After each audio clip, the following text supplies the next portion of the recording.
¿Cómo están, banda? Sean bienvenidos a El Podcast Perdido, un espacio dedicado para las teorías de conspiración, el fenómeno ovni, los eventos paranormales, los crímenes y los criminales más excéntricos o repugnantes, todo visto desde un punto de vista escéptico, pero sin cerrarle las puertas a lo extraordinario. En este podcast queremos creer, pero tampoco nos vamos a tragar lo primero que nos pongan en mente, ¿no? Antes de empezar, déjenme presento, yo soy Adrián Sin Color, aunque lo que más tengo es color. Creo que ese eslogan no está tan bueno, lo voy a cambiar. Y a mi derecha o izquierda me acompaña el CPU de este podcast, el ojo lloroso que todo lo ve, el monstrólogo que... Que le va a las Chivas. Que le va... el monstrólogo que le va tan mal. Luis Avilés, ¿cómo estás? Bien, aquí, empezando una nueva semana. Vientos. ¿De qué nos vas a hablar el día de hoy? Bueno, no empezándola porque ya es miércoles. Fíjate, pon atención. Ajá. En las primeras horas del 26 de diciembre de 1980, personal militar de Estados Unidos observaron unas extrañas luces sobre el bosque Rendlesham, un bosque situado en medio de las bases militares Bentwater y Woolwich en el Reino Unido. Ok. Uno de los militares, llamado John Burrow, acompañado por su supervisor y otro soldado, acuden a investigar las extrañas luces, creyendo que podría tratarse de un avión derribado o accidentado. En su testimonio posterior, publicado en 1981, John Burroughs dice lo siguiente: mientras bajamos por el camino de la puerta este al sendero que conduce al bosque, las luces estaban moviendo hacia atrás y parecían detenerse en un grupo de árboles. Además, el bosque se iluminó y se podían escuchar a los animales de algunas granjas haciendo todo tipo de ruidos. Había mucho movimiento en el bosque. Los tres caímos al suelo y sea que fuera lo que vimos, comenzó a moverse hacia campo abierto. Ok. Esta semana te voy a contar el incidente del bosque Rendlesham. Ok. Mejor conocido como el Roswell británico. Ah, ok. Algo así había escuchado, güey. ¿Qué piensas tú de eso? Yo creo que este es de los casos, o de los pocos casos, que pueden ser verdad. ¿En serio? Y te tengo más o menos una explicación de por qué creo que podría ser real. Ok. Así que en este capítulo vamos a discutir demasiado, pero arránquense con ese intro porque muero de ganas de escuchar este tema. Échalo.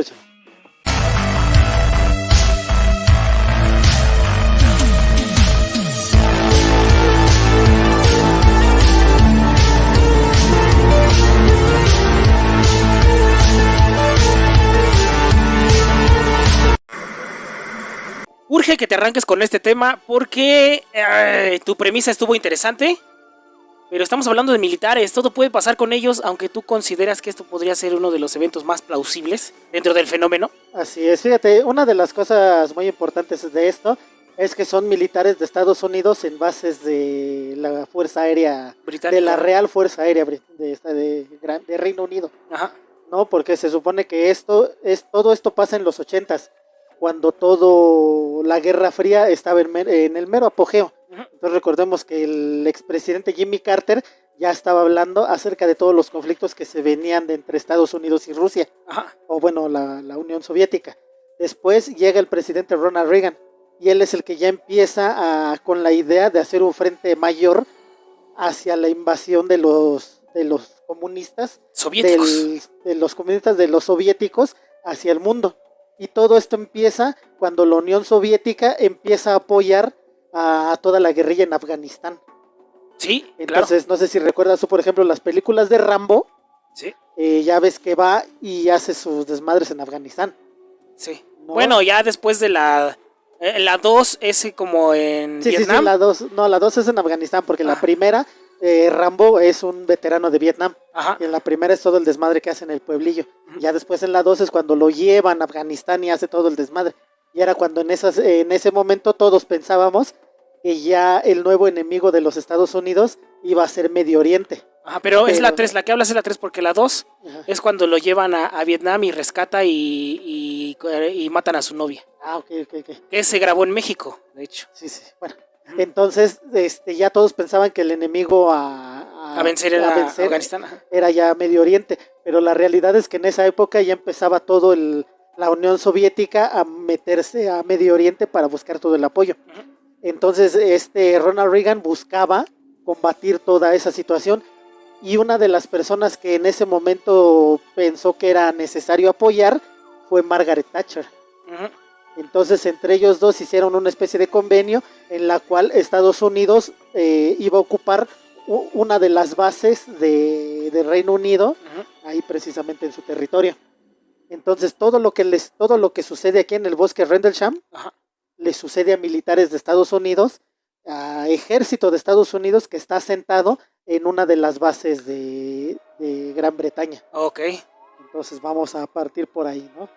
Ahí es donde empieza todo esto. Que fíjate, es muy curioso cómo en los 80s y finales de los 80s, principios de los 90s, los malos eran los soviéticos. Cuando los soviéticos empiezan a apoyar al Medio Oriente, los malos ya son las personas de Afganistán, ¿no? Es cuando empieza todo. Y lo ves claramente con el cine de Hollywood. Efectivamente, ¿no? Ya después de los 80s, en los 90s, es cuando ya todo el enemigo se empieza a convertir en Medio Oriente. Y después de los atentados del 11 de septiembre, pues bueno, quedó más que asentado que ellos eran los malos. Y desde antes, ¿no? Porque, por ejemplo, sí, toda claro, la tormenta del desierto fue precisamente allá. Recordemos que el primer atentado al World Trade Center ocurrió en 1993. Y también fue adjudicado a Osama Bin Laden. Así es. Y que porque por cierto, aquí un pequeño paréntesis, gracias a todos ustedes, los seguidores del podcast perdido, acabamos de alcanzar a los 4,000 suscriptores, ¿no? Y yo he dicho muchas veces dentro del podcast que cuando lleguemos a los 5,000 me voy a volver loco, me voy a poner mi gorrito de aluminio y voy a hacer el capítulo de las Torres Gemelas, ¿no? Un capítulo que seguramente no sé si nos provoque un strike, aunque podría ser por el tema tan delicado, pero lo que sí es que es muy probable que nos presionen para mandarlo exclusivo, ¿no? Es por eso que ese capítulo especial lo vamos a mandar en vivo. Y si tiene algún reclamo, lo vamos a mandar en exclusivo, ¿no? Entonces posiblemente nada más lo puedan ver aquellos que estén presentes ese día, ese futuro miércoles. Y ya mero nos acercamos. Estamos en 4,100 aproximadamente. Ya mero llegamos a los 5,000. Llegando a los 5,000, muchas gracias por vernos y muchas gracias por seguirnos apoyando. Ese era únicamente mi paréntesis, ¿no? Ya estamos cerca de los 2,000 y estamos cada vez más cerca del capítulo de las Torres Gemelas, que me va a volver loco, mano. Todo el encubrimiento, ¿no? Que hay detrás de... Todo, absolutamente todo. Ajá. Entonces aquí ya todo esto empieza una noche del 26 de diciembre en 1980. Esto comienza con un residente de Sudburn, que es un pueblo como a unos 10 kilómetros del bosque de Rendlesham. Esta persona informa sobre una misteriosa figura muy parecida a un hongo volando en el cielo cerca de su jardín. ¿Un hongo? Un hongo, una especie de hongo metálico. Estaba volando cerca de su jardín. Es que estoy buscando la biblioteca de mi cabeza de los tipos de naves que se han avistado. Y sí está el hongo. Sí, claro. Más tarde, esa misma noche, 2 policías de la Fuerza Aérea de los Estados Unidos en la puerta este de la base de la Real Fuerza Aérea de Goodrich observaron también luces inusuales en el bosque y se les dio el permiso para ir a investigar. Y de aquí lo que informaron es donde ya empieza a ponerse un poco extraño. Ok, no vieron una forma en particular, solo vieron luces, ¿no? Solamente vieron luces. Ok, arráncate. Entonces hay que ir poniendo un poquito de atención a todo esto, porque más adelante va a ser un poco relevante para lo que trato de demostrarte o de poner el punto en este capítulo, ¿no? Los militares inicialmente pensaron que se trataba de un avión que había sido derribado. Okay. Es el informe que dieron. Es algo muy curioso, ¿no? ¿Por qué no reportaron un accidente de un avión? Que un avión se accidentó. Lo que reportaron es que pensaron que se trataba de un avión que había sido derribado. Ok. Entonces aquí ya es donde empezamos un poco con lo curioso, ¿no? Pero entrar al bosque para investigar, vieron una gran cantidad de luces extrañas haciendo diferentes movimientos a través de los árboles. Eso ya llama poderosamente la atención, ¿no? Incluso uno de los aviadores de Estados Unidos, son la USAF y la RAF. La USAF es la US Air Force y la RAF es la Real Air Force. Entonces vamos a decirle USAF para los... USAF gabachos, RAF ingleses. Así es, para no estar... Sí, vas. No perdernos tantos, ¿no? Entonces incluso algunos de los aviadores de la USAF que presenciaron el evento afirmaron que vieron un objeto metálico posado sobre una especie de tren de aterrizaje en un claro en el bosque. Los relatos del sargento Gene Pennington, este también es muy importante, hay que recordar el nombre, y el oficial John Burroughs, y junto con el oficial Bud Stevens y otros, incluían vagas descripciones de avistamientos, que iban desde luces sobrenaturales inusuales, naves espaciales triangulares tan tensas y brillantes, de un color negro o verde muy parecido a la obsidiana, y con marcas y marcas quemadas en el suelo. Ok, aquí hay que hacer un paréntesis. Eran naves triangulares, güey, ¿no? Naves triangulares. Que es una, por así decirlo, de una de las naves más populares en cuanto a avistamientos ovni, ¿no? Pero fíjate, curiosamente lo que ellos reportan, yo te voy a poner, para este capítulo sí les recomiendo que se unan al grupo de Facebook ¿Quién perdió el podcast? Porque ahí voy a estar tratando de poner todo el contexto. Ahí hay documentos oficiales de la Fuerza Aérea, que ahí están, ahí te pongo el documento y te pongo la transcripción. Ok, Aquí va a ser un poco más difícil estarlo poniendo. Sí, entonces únanse al grupo, voy a poner las diferentes imágenes y dibujos de todo lo que las personas reportaron. Ah, qué chulada, güey. Pero curiosamente aquí lo que Jim Pennington reporta es un objeto muy similar al obelisco de Jonathan Reed.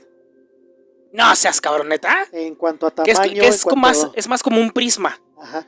Es más o menos lo que Jim Pennington reporta.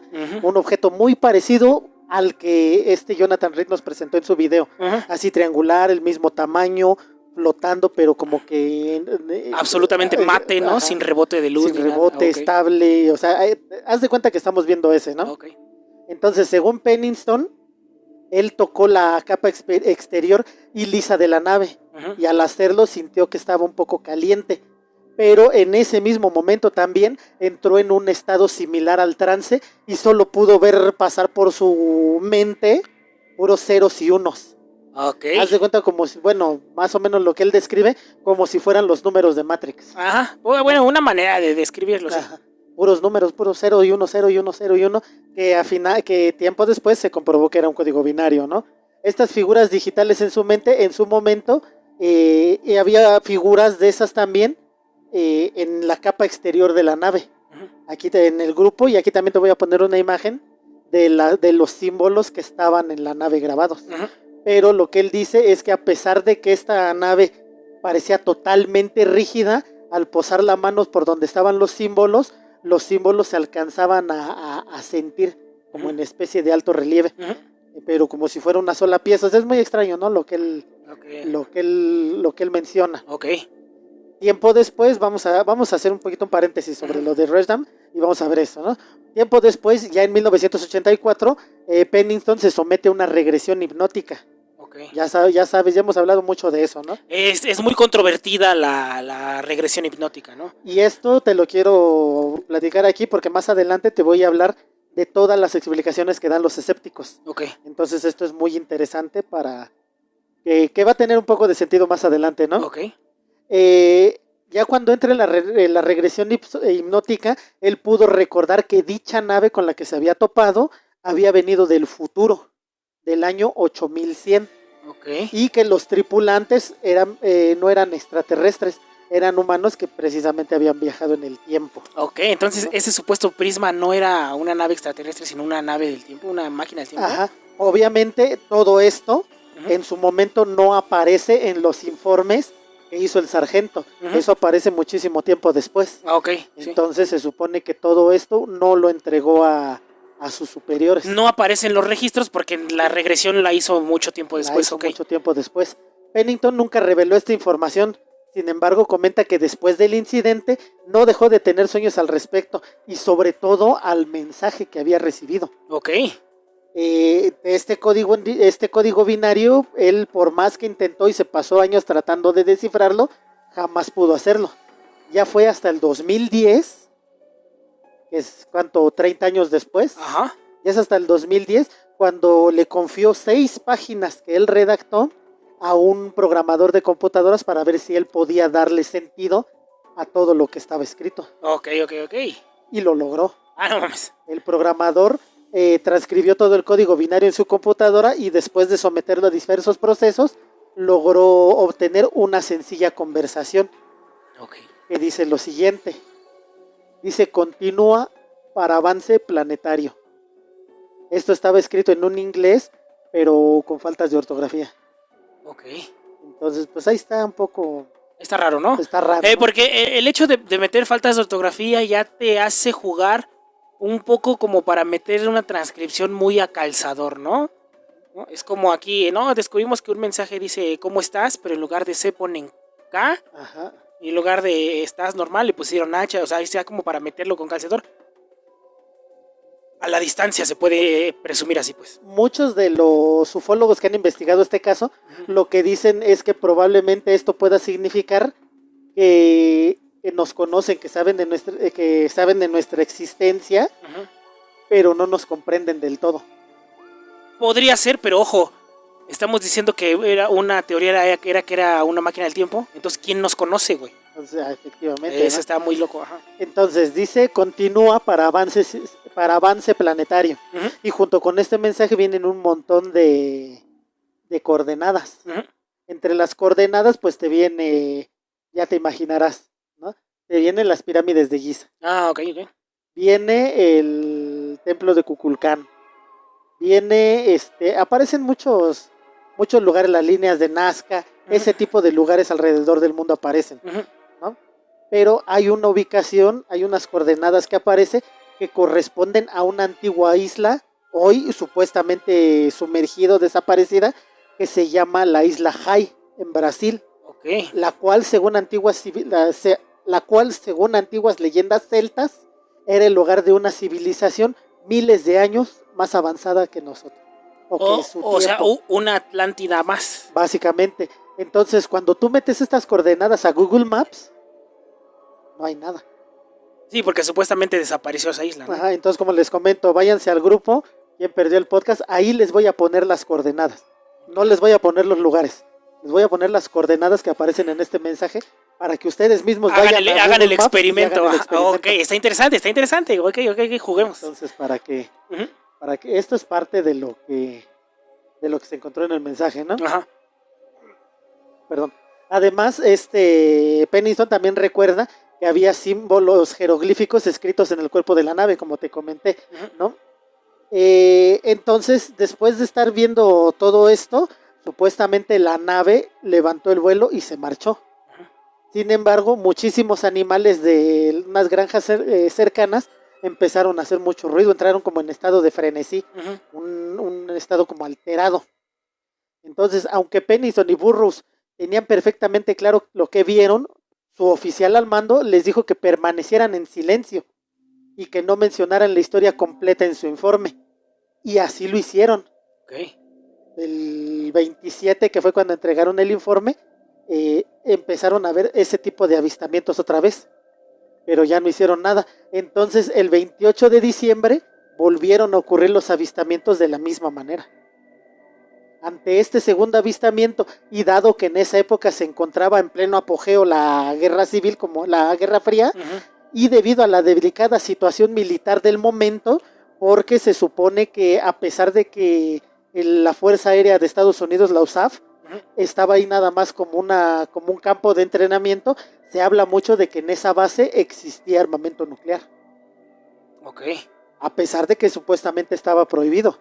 Pero vamos, la relación tan estrecha que tenía esta Margaret Thatcher con este vaquero, ¿cómo se llama? Con Ronald Reagan, hacen muy posible que hubiera armamento nuclear ahí. ¿No? Entonces, había mucho temor al respecto de lo que ocurría en esa nave. Entonces, debido a esa situación, el informe, ahora más detallado, se envió directamente al subcomandante de la base, el teniente coronel Charles Halt, que estaba, Charles Halt, cuando le llega el documento, estaba en su comedor. Cuando recibe toda la papelería, toma la decisión de que es momento de salir a ver qué estaba pasando. En ese momento dejó su cena como estaba, agarró una grabadora y él dijo, vamos a ver qué está pasando, porque en la base, todo el 27, existían rumores de lo que había pasado una noche antes. A pesar de que Pennington y Burroughs se les ordenó que no dijeran nada, pues nunca falta, ¿no? Que están de chismosos o hablan de más o algo. Y aparte nunca falta que otra persona también haya visto lo mismo, nomás que no lo mandaron. O que hayan escuchado la plática entre ellos. El caso es que en la base ya se estaba escuchando, que se escuchaba el rumor de toda esta situación. Entonces cuando llega al coronel Charles Holt, él dice, ¿sabes qué? Pues todo el mundo está hablando de eso. Me llevo mi grabadora, vamos a ver qué está pasando. Qué tompiatotes. Entonces, este cabrón es muy rudo el cabrón, ¿no? Por tomar esa decisión. Los militares en ese momento regresaron al sitio con contadores Geiger. Más adelante supuestamente hay una supuesta explicación, pero entonces Charles Halt registró personalmente el área del avistamiento, registrando todo en la grabadora. Y este audio lo encuentras aquí en YouTube. ¿Ah, sí? Nada más es 150 feet or more from the initial, I should say, suspected impact point. Having a little difficulty, we can't get the light all to work. Seems to be some kind of mechanical problem. Let's send back, get another light on. Meantime, we're going to take some readings at the Geiger counter and chase around here a little bit, wait for another light on to come back in. Standing up. The security control. Yes, that's one of the five number. Okay, we're now approaching area within about 25, 30 feet. What kind of readings are we getting? Anything? Just minor clicks. Minor clicks. What are the impressions? There's one. Is that a little bigger they are? Well, there's one more well designed. The security control. We're still getting... cosa de que pongas la cinta de Halt. Ok. Y se escucha el audio de él revisando toda la zona. Okay. Durante la investigación de las luces, en todo el campo este y casi en línea recta, todos los animales que se encontraban en esa zona se encontraban como en frenesí, como alterados. Todos los animales desde la noche anterior. Todo el 27 probablemente ocurrió lo mismo. El 28, que es cuando sale Halt, vuelve a suceder lo mismo. Ok. Más tarde, ese mismo día, se encuentran luces en el cielo al norte y al sur. La más brillante parecía pasar así entre los árboles. Y la más tenue nada más pasaba de un lado para otro. Okay. ¿No? Hay quien aduce que el incidente fue registrado en un video que actualmente pertenece al USAF. Pero pues, de ser así, jamás ha visto la luz. ¡Ah, demonios! Eso no se sabe, ¿no? Entonces, se rumorea también que los pequeños... hay un rumor, y aquí es donde empiezan a ver los rumores que tratan de desacreditar todo este caso, ¿no? Se rumorea que se vieron pequeños seres y estos establecieron comunicación con los cargos más altos del ejército que estuvo presente ahí. Precisamente por eso se dio la indicación que no se hablara, que no se reportara. Entre estos estaba el comandante general de la base, Gordon Williams, quien se comunicaba con ellos a través de una lengua de signos y gestos. Okay. El cual supuestamente le fue introducida ese tipo de lenguaje de manera telepática. Es lo que siempre se dice, ¿no? De los avistamientos, que todo es un medio telepático, ¿no? Incluso una de las características de los supuestos grises es que tienen una boca muy pequeña y que realmente no la utilizan para hablar, ¿no? Porque se comunican por medio telepático. Así es, entonces pues obviamente todos estos son rumores que no tienen pruebas que los respalden y tampoco constan en los registros, ¿no? En los registros, así que pues eso queda como, pues digamos que como un rumor, ¿no? También que está por ahí. Ok, pues está interesante.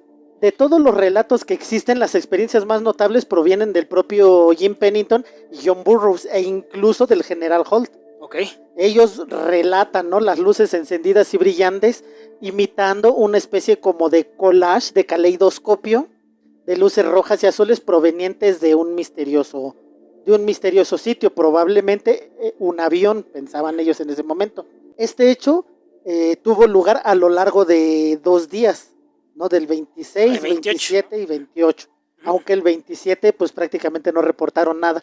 Y todo esto fue visto incluso por pilotos aéreos que llegaron a reportar que las triángulos estaban volando a una velocidad alarmante y después parecían disolverse mágicamente en el espacio. Ok, güey. Entonces de esto también hay avistamientos de los pilotos. Todo esto va a tener un poquito de relación más adelante, ¿no?, de cuando tratan de tirar este caso. Yo, como te digo, yo creo que todo este caso es real. Pero ahorita vamos a ver qué más pasa. Cuando Pennington y Burrough regresaron a la base, después de todo lo que vieron, hicieron un informe, pero lo hicieron muy, muy pequeñito, ¿no? Dijeron lo siguiente: vi un objeto mecánico con luces rojas, azules y blancas, pero la nave desapareció antes de que pudiéramos ver mejor. Ok. Es simplemente es todo lo que declararon. Pero ese pequeño reporte ya llama la atención, ¿no? Porque como militares están afirmando que vieron un pequeño objeto mecánico, güey. Así es. Puede llegar a pasar desapercibido, pero llama poderosamente la atención. Entonces, en su día, fíjate, lo que aquí ya empezamos un poquito con estas teorías, ¿no? En su día se especuló que la posibilidad de que las luces vinieran del faro Offorness. Sin embargo, el bosque Rendlesham se encuentra entre las bases al oeste del faro y el faro se encuentra al noroeste. O sea, completamente del otro lado. Se encuentra completamente del otro lado. Todo esto es en el Mar del Norte, en Inglaterra. Entonces, las luces están de aquel lado, pero las bases están de este lado y las entradas están hacia allá. ¿Hacia dónde, güey? Porque esto se escucha en Spotify. Digamos que el faro está en el lado derecho. Las bases están en el lado izquierdo, pero las entradas de las bases y el bosque Rendlesham, donde los militares fueron a investigar, dan hacia la derecha, todavía más hacia la derecha de las bases. O sea, estaban completamente en lugares opuestos, ¿no? Entonces es poco posible que fueran las luces del faro, ¿no? Entonces hay una evidencia, una supuesta evidencia, ¿no? Que por última y definitiva da el doctor David Clark, profesor de la Universidad Sheffield Hallam y colaborador del Ministerio de Defensa de la Gran Bretaña. En su momento, Clark dijo que los avistamientos de 1980 fueron una broma de las fuerzas especiales británicas. Porque esa base estaba tomada por americanos. Hacia los americanos, efectivamente. Según la investigación de este David Clark, dice lo siguiente. Según su investigación, David Clark comenzó a recibir correo de un soldado anónimo que estuvo en el evento, que estuvo en el incidente. Y lo que dice él es que un grupo de fuerzas especiales se lanzaron en paracaídas a finales de 1980 para probar la defensa de los americanos. Pero fueron capturados y encarcelados durante 18 horas, siendo sometidos a un intenso interrogatorio por parte del personal de los Estados Unidos, quien en ese momento los llamó aliens. Alien es visitante, ¿no? O extranjero, así es. Entonces, esta denominación de aliens fue lo que motivó la venganza de los ingleses. Los miembros de las fuerzas especiales británicas volvieron al campo portando luces de colores, globos de helio negro y cometas con control remoto. Los soldados se la debieron pasar bien, aun cuando comprobaron que todos los testimonios exagerados se producieron a partir de este evento. A mí me parece poco probable todo esto. A mí me parece una explicación. Por eso este caso, el del bosque Rendlesham, el incidente del bosque Rendlesham, se le denomina el Roswell de Inglaterra, o el Roswell británico, por todo el encubrimiento que hubo por parte del ejército. Y entonces esta es una de las partes que el propio ejército utiliza para ocultar el incidente. Diciendo que fueron realmente como bromas hacia los americanos. O sea, las fuerzas especiales británicas se lanzaron en paracaídas para ver qué tan efectivo era el ejército norteamericano. Pero el ejército norteamericano los capturó. Y ya después, a los días, ellos volvieron a hacer lo mismo, pero con la intención de espantarlos. Me parece poco probable, ¿no?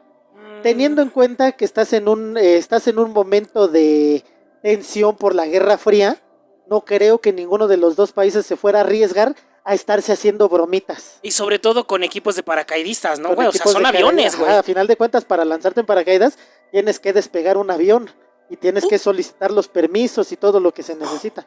Yo creo que hubiera sido un incidente de proporciones más cabronas si un avión hubiera sobrevolado sobre una base ocupada por norteamericanos en un país extranjero, ¿me entiendes? O sea, están en Inglaterra, son norteamericanos y de repente un avión pasa encima de ellos, güey, y suelta paracaídas. Esa madre hubiera sido, o sea, se hubieran balaceado ahí, güey, se hubieran matado entre ellos, güey. Efectivamente, ¿para qué los capturas? Tienes razón, esa... Y luego sucedió una vez. Esa hipótesis no la creo. Vamos a decir que, órale, pues una vez sucedió. Pero aquí lo que están relatando es que la segunda ocasión es cuando reportan todo el incidente de Rendlesham. Entonces ya ocurrió 2 veces. Entonces, ¿qué está pasando aquí? Sí, porque mira, según lo que dice este reporte es que la primera vez que se hizo fue a manera de comprobar la inteligencia y, ¿cómo se llama? Sí, la capacidad del ejército norteamericano. La capacidad del ejército norteamericano, ¿no? No les salió, los capturaron y en el reporte el ejército norteamericano los pone como Aliens, ¿no? Como aliens, como visitantes, ¿no? Y todo ese pedo. Esto hizo enojar a los británicos y fue cuando en el segundo día hacen el juego de las luces y todo ese pedo. ¿Por qué se enojaron los británicos? Porque los gabachos están en suelo británico y a los que capturaron los ponen como visitantes o invasores, ¿no? Entonces eso es un poco como las Malvinas, cabrón, ¿no? Sí, pero vamos, ¿qué se trata? O sea, ajá, ¿qué entonces, es esto? ¿Un juego de fraternidad? Ajá, o sea, el ejército no funciona como las películas de Chucky o como Top Gun, ¿no, güey? En donde puedes agarrar un pinche un jet privado, un jet de casa, güey, como si fuera una moto o una bicicleta y andarte tus roles, ¿no? O sea, no puedes hacer operativos de inteligencia nada más para molestar a un gobierno extranjero que por motivos de diplomacia y gobierno está instalado en una base de tu país, ¿no? No, esa hipótesis es muy absurda, sí, güey. no tiene ningún sentido. Hacer ese tipo de maniobras implica mucho más que el simple hecho de agarrar un montón de compas y irles a jugar una broma a otro ejército, ¿no? Esa hipótesis, no sé, güey, no, yo tampoco la creo. Y luego están tratando de probar cada uno de los puntos de los testigos del avistamiento. Ajá. No, las luces, ahí es que ellos traían luces. Ajá. Es que vieron una especie como de obelisco, una nave negra. Ahí nosotros llevamos globos negros. Uh-huh. Vimos una luz viajar que cayó en un plano. Llevamos cometas de control remoto. ¿Qué es un cometa de control remoto? Pues lo que podría ser un dron, pero ¿existían en aquel entonces? ¿80s? Sí, no creo, güey. No. Entonces es una forma de, no sé, me parece que todo esto está tan de inventadas nada más, ¿no? No dudo que los drones ya hayan existido desde los 80s para uso militar, pero no para que estuvieras jugando con ellos. Pero una vez más, güey, no puedes agarrar una facción de un ejército nada más para hacerle triquiñuelas a güeyes que te caen mal, ¿no? No la creo. Una explicación muy pendeja, ¿no? Uh-huh. Ahora fíjate, Jim Pennington y John Burroughs, que fueron los dos primeros cabrones, los que vieron las naves. Sí. Porque las luces las vieron varias personas, ajá. Incluso el 27 y el 28 también hubieron más personas que vieron las luces. Pero los que vieron las luces en concreto, que vieron la nave, fueron Jim Pennington y John Burroughs. Ajá. Ellos siguieron investigando el incidente por su parte. Y aquí es donde otra vez empieza toda como que la triquiñuela a tratar de encubrir ahora lo que ellos supuestamente... todo lo que ellos vieron. Porque supuestamente ellos mismos se contradicen. Okay. Por ejemplo, Jim Pennington contó en el 2007 que investigó tanto el terreno como la nave y tomó algunas fotografías en un lapso de 45 minutos. Uh-huh. Aquí hay algo que me parece extraño porque en el primer reporte que da Jim Pennington, él dice que llevaba una cámara pero que la cámara ya estaba llena. Uh-huh. O sea, ya no pudo tomar fotos porque desde antes la cámara ya era de esas cámaras desechables. Uh-huh. ¿Cuántas fotos traen? Como 32. Uh-huh. Se supone que ya las tenía todas ocupadas, ya las había tomado en otras cosas. Y ojo, entonces, 32, si bien te va, güey. Ajá. Nosotros que sí usamos esas cámaras de rollo y con el cuadrito del flash y todo ese pedo, no todas salen, güey. Entonces él declaró que sí llevaba la cámara, pero que no pudo tomar fotografías porque ya la llevaba llena. Y aquí en el 2007 dice que él tomó fotografías. Okay. Entonces ahí ya empieza a haber un poco de confusión porque se contradicciones. Y además dice que todo esto lo realizó en un lapso de 45 minutos. Uh-huh. Sin embargo, John Burroughs en el programa Misterio sin resolver dijo que luego del encuentro con la nave todos cayeron al suelo y vieron al ovni elevarse y salir disparado entre los árboles. Sí, fue lo que acabas de relatar. ¿También lo relató en ese programa? Ajá, en el de Misterio sin resolver. Uh-huh. Pero entonces aquí ya se están contradiciendo los dos. Pero aquí hay algo que vamos a checarlo, fíjate, ¿no? Otra de las cosas es que, por ejemplo, en 1985, en un artículo para The Guardian, el guardabosques Vincent Turketil, el guardabosques de Suffolk, dijo que la luz del faro venía del Mar del Norte, el que hablamos hace rato. Ajá. Pero él te explica que la posición del mismo hacía que la luz del faro se viera ligeramente al ras del piso. Porque digamos que está el bosque, luego hay un desfiladero, un acantilado, uh-huh. Y es donde está el Mar del Norte. Ajá. Entonces normalmente la luz se alcanza a ver como que a determinada altura. Sí, sí. Entonces aquí es donde ya te digo que empieza todo este tipo de encubrimiento. Como te comenté hace rato, está completamente del lado contrario a lo sucedido. A lo sucedido. Entonces el faro debe de funcionar toda la noche, porque es, a final de cuentas, Es su función, güey. su función es la que guía los barcos. Entonces, ¿por qué de tanto tiempo que estuvo ahí la base? ¿Por qué nada más una vez lo vieron? Porque, sí, claro. A pesar de que no está muy lejos, está más o menos a unos 10 kilómetros de distancia. Sin embargo, ellos estaban, digamos que le estaban dando la espalda al faro, hacia todo lo que vieron. Y aunque estuvieran del otro lado, se supone que el faro cada 5 segundos daba la luz. Sin embargo, es algo que se presenta constantemente, ¿no? No es algo que unos días sí, unos días no. Constantemente se tiene que estar viendo la luz y la gente debe de estar acostumbrado a eso. Es un maldito faro, güey. No puede dejar de funcionar ni un minuto, güey. Entonces también aquí es otra de las cosas que me parece poco probable, ¿no? Este tipo de encubrimiento. Ya estarían conscientes del tipo de luz que emana el faro y hubiera sido una luz que no les llamaría la atención para nada. Pero al contrario, aquí la reportan.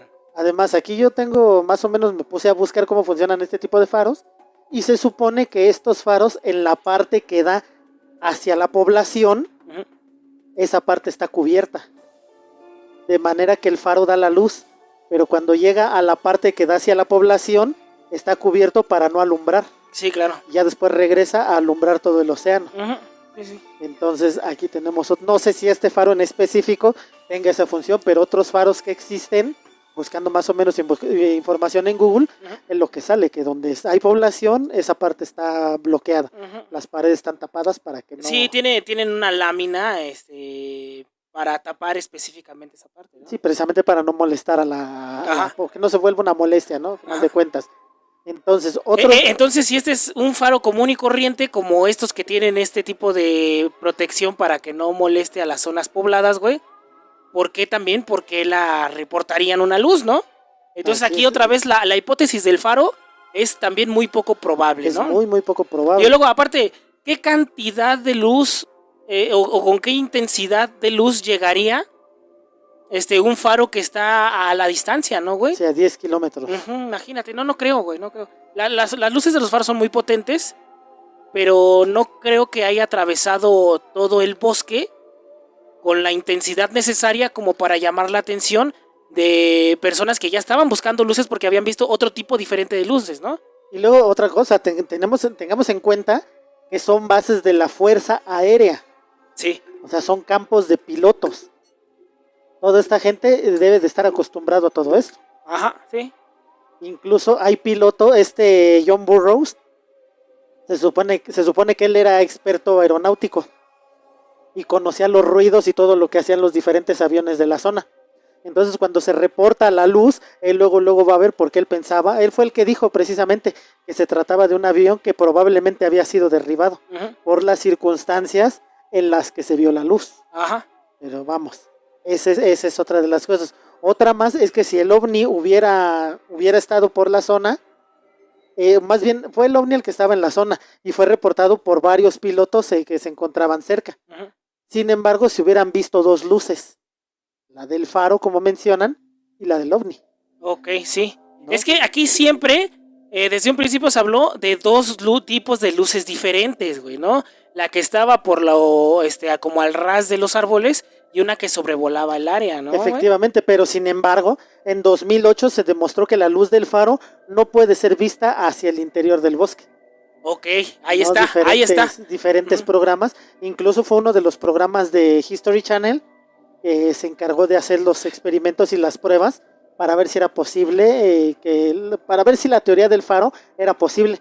Y demostraron que no, sí, que efectivamente es imposible que la luz del faro, con los faros tecnológicamente actuales, esa luz llegara hacia el interior, porque están hechos con otro tipo de materiales, halógenos, no sé. Supuestamente más potentes, ¿no, güey? Pero aún ni así llegó. Y ni así llegó. Okay. Entonces estamos comparando una tecnología de los 80s con una tecnología actual, y el de la tecnología actual no era posible verse desde el interior del bosque. Claro, y es una tecnología con más potencia, ¿no, güey? Entonces, ahora estoy empezando a entender por qué consideras que este incidente podría llegar a ser plausible, ¿no? Porque todos los intentos de explicación del mismo no se sostienen, cabrón. No se sostienen para nada. Ok, continúa. Entonces, el informe policial, después de todo lo que reportaron, Burroughs y Pennington hicieron el reporte o avisaron a la policía para que fuera a revisar la zona. Ajá. Cuando la policía va a revisar la zona, hace un informe. Y ahí dicen que las marcas del supuesto aterrizaje eran simples madrigueras de conejo. Donde, ya ves que te digo que supuestamente bajó la nave donde que se quedó la y nave. una especie como de triángulo. Eran supuestas madrigueras de conejo. Ok. Pero también parece poco probable porque en esa zona no hay. ¿No hay conejos en esa zona? No, actualmente, actualmente esa es una zona de senderismo. Y hay mucha gente que camina por la zona e incluso está identificado el claro donde está el supuesto aterrizaje de la nave y todo eso. Oh, bueno, ya es una atracción, ¿no? Ajá, sí, pues es un camino común, ¿no? Pero en toda esa zona, en la zona en la que supuestamente eran las marcas que eran agujeros de madriguera, cualquier persona puede entrar y ver, y no hay absolutamente nada que te diga que ahí hay madrigueras de conejo o que hubo madrigueras de conejo. Okay, Nada, no hay hoyos, no hay nada, ni en el claro ni en los alrededores. O sea, no digo que no existan conejos en todo el bosque de Rendlesham, pero en esa zona en específico no hay nada que diga que pudo haber madrigueras de conejo ahí. Ok, está interesante también eso. Entonces, es otra de las cosas. Cuando reporta Jim Pennington que vio las naves que se despegaron, supuestamente los árboles se quemaron. Cuando Charles Holt va con los contadores Geiger a revisar, en la zona había cierta lectura de radiación, pero lo que más llamó la atención es que de la mitad hacia arriba estaban los árboles quemados. Entonces, lo que se llegó a informar en ese momento es que esas supuestas quemaduras simplemente eran indicadores de que los árboles ya estaban listos para ser talados. Pero aquí se vuelve a caer toda esta teoría porque esa zona es una zona protegida. Entonces está prohibida la tala de árboles en esa misma zona, en ese bosque. Ok, ajá. Entonces lo cual hace que esa explicación también se caiga por completo. No tiene lógica. O sea, según esta explicación te dice que esos árboles se quemaron de esa manera a manera de marcarlos, para decir estos ya se pueden talar. Sí. Pero ¿para qué los quemas? Los marcas con pintura, ¿no? Efectivamente, tiene un nombre en específico. Ese tipo de técnica, ¿no? Silveración me parece que se llama. Pero no tiene sentido. Entonces, sobre todo en un área protegida donde no se puede talar nada. En un área natural protegida, no puedes talar nada. Y entonces aquí yo creo que la pensaron un poco porque dijeron, pudieron haber dicho, es que son talamontes. Güey, tienes fuerza aérea ahí. Sí, y se te meten los talamontes. ¿Qué clase de ¿Qué clase de seguridad? ¿Qué clase de seguridad tienes? ¿Qué clase de ejército es? Un pinche ejército que permite que existan talamontes. Entonces, por ejemplo, aquí en México, tú cuando te acercas a las zonas navales que se encuentran fuera de la Ciudad de México, con el simple hecho de acercarte, ya llega personal militar a preguntarte qué quieres. Y con el increíble problema que tenemos sobre talamontes, güey, las áreas militares son bastante intolerantes, güey. Hay ciertos reportajes sobre talamontes precisamente. También se recordar en cuanto a gobierno mexicano, ¿no? Pero hay varias zonas de talamontes en México en donde los militares tienen el permiso explícito de utilizar fuerza letal cuando ellos lo consideren en cuestión de talamontes, ¿no? Pero eso es aquí en México, güey, ¿no? Y aquí en México donde sí le vale madre a la banda y se hace todo ese pedo, güey.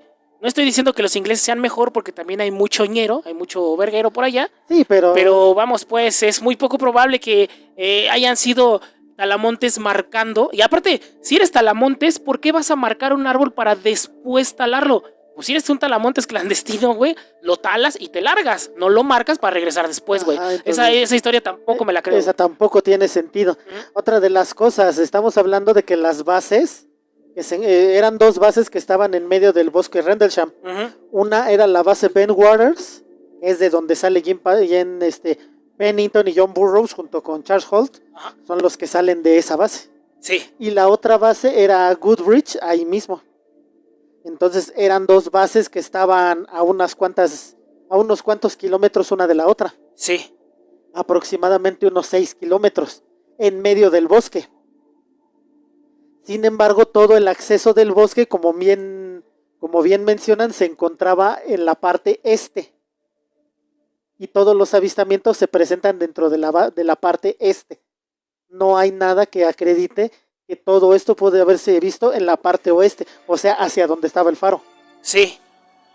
Entonces, no tiene ningún sentido precisamente por los talamontes. Ni la ubicación. Por la ubicación, nada. Entonces, este caso es por eso por lo que se le considera el Roswell de Gran Bretaña, porque se ha hecho un montón de cosas para tratar de ocultar lo que sucedió en ese lugar. Ajá. Incluso llegaron a decir que simplemente lo que habían visto los militares era posiblemente la caída o el derribo de un satélite soviético. No la caída dices, bueno, tal vez. No, el derribo de un satélite soviético. Ese tal vez sí lo podría creer un poco, porque a final de cuentas eran gabachos e ingleses unidos para contrarrestar las acciones de la Unión Soviética, güey. Pero vamos, volvemos a... Pero eso ya hubiera generado en un marco donde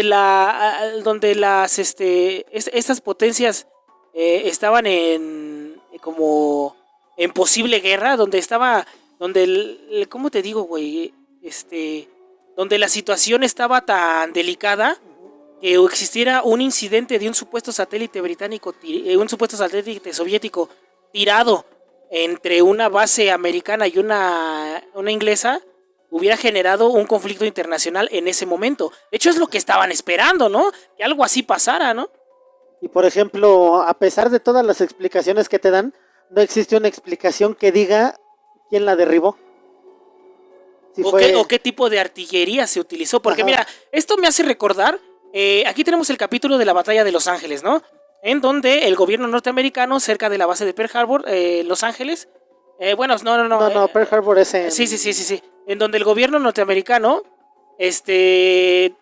durante más de 3 horas, ejecutó un ataque o un bombardeo, sobre una supuesta avistamiento de una nave no identificada dentro de los cielos de Los Ángeles, California, ¿no? Así es. Y ese incidente se tiene conocido qué tipo de proyectil se utilizaba, qué tipo de munición se utilizó, durante cuánto tiempo, güey. Está todo registrado, cabrón. Y son los Estados Unidos prácticamente disparándole a la nada. Ahora imagínate aquí en Inglaterra, güey, que se haya supuestamente derribado un supuesto satélite soviético, pero que nadie sepa quién lo hizo. Es también muy poco plausible, güey. Y luego no fue, digamos que hubieran apuntado hacia la parte del bosque denso. Ajá, que es donde se vieron los avistamientos, ¿no? No, los avistamientos se vieron de la parte del bosque, pero digamos que la entrada hacia el pueblo, hacia la civilización. Ajá.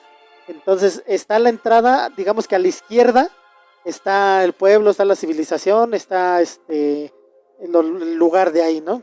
Porque incluso estaba aproximadamente a 30 kilómetros de Londres. Ajá. Entonces, bueno, es toda la entrada. En medio están las bases y a la derecha está el faro.